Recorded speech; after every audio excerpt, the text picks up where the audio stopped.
Fala, povão, bora de Bíblia? E havia um homem na terra de Uz, cujo nome era Jó. Este homem era sincero, reto, temente a Deus e desviava do mal. Esse homem era Jó, irmão. Não vou prosseguir com o texto aqui porque essa é uma pregação muito longa. Eu vou ser um pouco mais objetivo, mas vou tocar nos pontos principais, irmão. Jó, né? Um homem íntegro, reto, temente a Deus, se desviava do mal. E mesmo assim, sofreu muitas aflições, sofreu muitas percas, né? A Bíblia vai dizer que Satanás, o diabo, pediu a Deus para tocar na vida de Jó.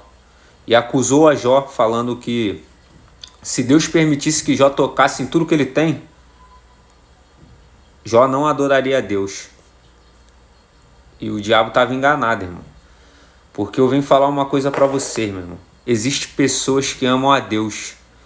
Existem homens e mulheres que amam a Deus. E existem homens e mulheres que são apaixonados por Deus, irmão. Que independente do que aconteça na vida dele, ele vai estar adorando a Deus, ele vai estar servindo a Deus com a mesma alegria.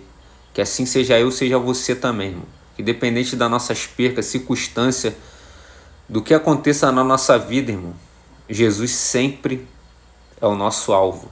Jesus sempre é o nosso amor maior. E a Bíblia vai dizer, irmão, que chega a notícia para Jó. Jó, seus filhos estavam banqueteando na sua casa e veio uma grande tempestade e a casa caiu sobre os seus filhos. E todos eles morreram. Irmão, ao total de Jó perdeu 10 filhos numa noite só, meu irmão. E a Bíblia vai dizer no livro de Jó, capítulo 1, versículo 20, que quando Jó recebe essa notícia e outras notícias também, então Jó se levantou, rasgou o seu manto, raspou a sua cabeça, se lançou em terra e adorou. Irmão, tu tem noção do que é isso? O homem numa noite, ele perdeu o gado. Daqui a pouco chega a notícia que os saduceus roubaram as suas ovelhas, seu gado. Daqui a pouco chega a notícia que seus filhos, 10 filhos, morreram. Daqui a pouco o homem que era saudável, um homem cheio de vigor, fica leproso, né? Fica sem saúde. E a Bíblia vai dizer que então Jó se levantou, rasgou o seu manto, raspou a sua cabeça, se lançou em terra e adorou, irmão. Isso aqui é uma coisa impressionante, meu irmão. Isso aqui só é capaz de acontecer isso daqui na vida de um homem que era extremamente apaixonado por Deus, irmão. Eu falo uma coisa para você, irmão, com toda certeza, sem dúvida nenhuma de errar. Se eu ou você passasse a metade da... Não vou falar nem a metade, vou falar 1%, 0,5%, 0,3% da luta que Jó passou tinha abandonado Jesus já. Isso aí eu falo com toda certeza, irmão.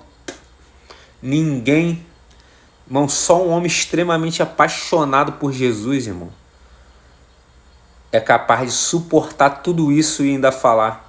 Ainda sua mulher vira para ele e fala: amaldiçoa a companheira dele, irmão. Tava com ele na riqueza, na bonança, né? Passou as dificuldades do lado dele, mas não aguentou a barra, irmão. Falou: amaldiçoa o teu Deus e morre. Irmão, são palavras duras para você se falar diante de Deus. Talvez eu não falaria essas palavras, mas meu coração com certeza ia querer correr dessa situação aí, irmão. Porque, irmão, é muita luta, irmão. É a sequência de luta. É a sequência de luta de provação, irmão. E a Bíblia vai dizer que o homem não reclama, irmão. O homem não murmura, né? A gente, por coisa bem menor, por coisa mínima, já quer abandonar Deus, já quer murmurar, já quer reclamar, já não está satisfeito com nada, reclama de barriga cheia, tá com saúde, tem um teto para dormir. Irmão, Jesus falou: se tiver o que comer, tiver o que vestir, tiver um teto para você repousar, mano, com isso estejais contente. Só que a gente tem a ganância dentro da gente, a gente sempre quer mais. Quer mais, quer mais. Tem uma moto, quer uma moto melhor. Se quer um carro melhor, uma casa melhor, uma mansão. Irmão, não é errado não, irmão, a gente querer as coisas boas dessa terra, porque Jesus veio para dar vida e vida com abundância. Mas você não pode deixar essas coisas entrar no teu coração, irmão. Isso é a prioridade na tua vida, irmão. A prioridade na minha e na tua vida, mano. Tem que ser amar a Deus sobre todas as coisas. Amar a Jesus sobre todas as coisas, irmão. Tá ruim, irmão. Tá desempregado. Tá passando luta, tá passando dificuldade, irmão. Glorifica, irmão. Glorifica. Dá glória a Deus, porque a Bíblia vai dizer que a prova é momentânea, irmão. A gente não vive só de prova. O cristão não vive só de prova.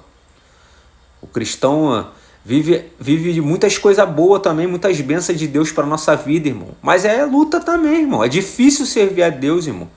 É difícil, pô. Ainda mais para nós que veio do mundão pecaminoso, das drogas, da prostituição, do adultério, da luxúria, dos desejos desenfreados, irmão. Você matar tua carne todos os dias, no jejum, na oração, na meditação da palavra, irmão. Tem dia que não dá vontade não, irmão. Não dá vontade de ler, não dá vontade de pregar, não dá vontade, irmão. Agora mesmo, pô, eu não sentia o desejo no meu coração de compartilhar uma palavra, entendeu? Mas só que a gente, quando você tem um encontro com Jesus, irmão, você entrega a tua vida para Jesus, você não vive mais por emoção. Você vive por obediência, irmão. Você vive por aquilo que Jesus te mandou fazer. Ide por todo mundo, pregar o evangelho a toda criatura. Quem crê e for batizado será salvo. Quem não crê já está condenado, irmão. Mas voltando para o texto, irmão, de Jó. Jó recebe toda aquela milhão de notícias ruins. E a Bíblia vai dizer que ele se lança em terra e adora, irmão. Fala, se é eu ou você, meu irmão, é certo. Já fala, eu não quero servir esse Deus não. Eu pensei que era só mar de rosa, eu pensei que era só benção. Quando as lutas chegam, irmão, dá vontade de desistir, dá vontade de parar, irmão. Ou você acha que eu não sinto essa vontade também, não? Não sinto vontade de voltar, de olhar para trás, igual a mulher de Ló, né? Irmão, é muito fácil a gente olhar para a Bíblia e ver as pessoas que retrocederam e julgar, irmão. A mulher de Ló, a mulher de Jó. Irmão, mas é muita luta, irmão. É muita luta. Eu me coloco no lugar da mulher de Jó, irmão. Pô, a mulher tinha a vida praticamente perfeita. Do dia pra noite, perdeu tudo. Enterrou 10 filhos. Imagina, irmão. Teu filho fica doente. Você já quase morre. Você já quer infartar. Ai, meu Deus, o que vai acontecer? Meu filho. Imagina, irmão. O cara enterrou 10 filhos numa noite, meu irmão. Eu não consigo nem imaginar a dor que Jó sentiu, irmão. Pra você ver quão grande... E mesmo assim, Deus dá testemunho dele. Observaste o meu servo Jó? Homem puro, íntegro, reto, temente a Deus e se desvia do mal. Pode tirar tudo dele. Irmão, segundo o diabo, segundo Satanás... Quando ele foi falar com Deus, foi se apresentar diante de Deus, né? Se curvar diante de Deus e pedir permissão para tocar na vida de Jó, ele acusa Jó e fala que Jó não vai aguentar não, que Jó vai largar, Jó vai abandonar o barco, que Jó vai blasfemar diante de Deus. Só que Deus, conhecendo o coração de Jó, Deus permitiu, irmão. E a Bíblia vai dizer que Jó passa por todas essas aflições, continua glorificando a Deus, continua adorando a Deus, continua honrando a Deus, continua sacrificando por Deus, raspa sua cabeça, se humilha diante de Deus, pergunta para Deus por que isso está acontecendo, mas permanece fiel, irmão. Independente das circunstâncias, Jó permaneceu fiel. Irmão, mas Jó só conseguiu permanecer fiel porque era um homem que amava extremamente a Deus, irmão. Que era um homem apaixonado por Jesus. Então que o amor de Jó, que o amor que Jó tinha por Jesus entre na minha vida, entre na tua vida, irmão. Para que independente da circunstância a gente não abandone a Deus por nada. Porque a Bíblia vai dizer que o choro pode durar uma noite, mas a alegria vem pela manhã. E a Bíblia vai dizer que Jó recebeu tudo em dobro do Senhor, né? Então Jó permaneceu firme, a luta passou e Deus deu muito mais do que Jó tinha.